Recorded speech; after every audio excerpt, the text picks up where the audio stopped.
I want to become a table tennis player at 12.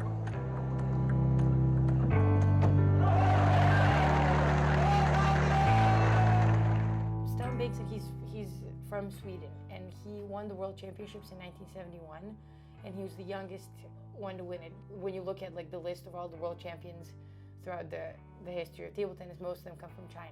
So it was a big thing that he won. And after that, the main thing was that he continued playing. He didn't win the World Championships again, but he did train Waldner and Persson, both of whom were world champions as well. So he's not only a world-class player, he's also a world-class coach. Stellan's got to be at the top of the thing because he did what somebody else had never done before. He's the first one to beat the Chinese. Like he showed the rest of the world that's how you do it. This is how you can beat them, and they're not invincible. I mean, so how could you not know who that guy is? So the guy who breaks through the barrier, everybody else is doing it now, but he started it. You know, he's the father of that. You know, he kind of paved the way. Sweden broke through because of him, and like they've had like 5 or 6 champions. You know, that's pretty impressive. You know, and he didn't have the same resources like the Chinese had. Like they had hundreds of players that were like them that they could train against. I mean, he had a small population to work with. We're talking about Sweden, it's like so small compared to like the rest of the world to have that kind of talent that come out of there, like year after year. I mean, everything starts with something. When we were in Europe, Stellan only had like the cream of the crop. He had just these really elite players, and he had all the resources at his fingertips. And then we come to America where people don't really understand table tennis or really understand who Stellan is or his accomplishments.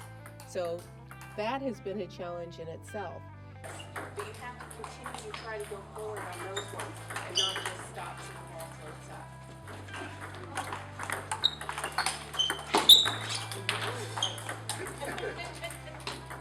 The captain of the table tennis team for UCSD told me about Ball Park, which is where Andy and Stellan were first based. And so I went down there, and I just happened to live in the same city where they lived, and they actually approached me because I was just playing 1 day a week, just hitting the ball back and forth, not really anything serious.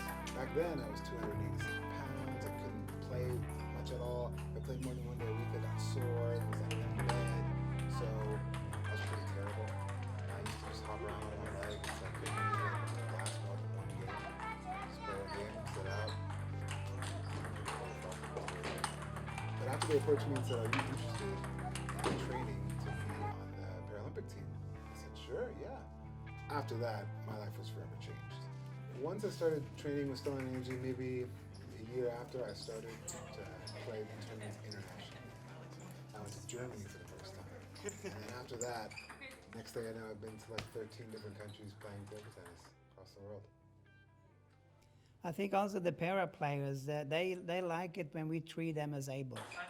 We don't coach them as disabled or do anything. They don't have any limits. We just coach them as table tennis players, and that's when we can get the most out of them.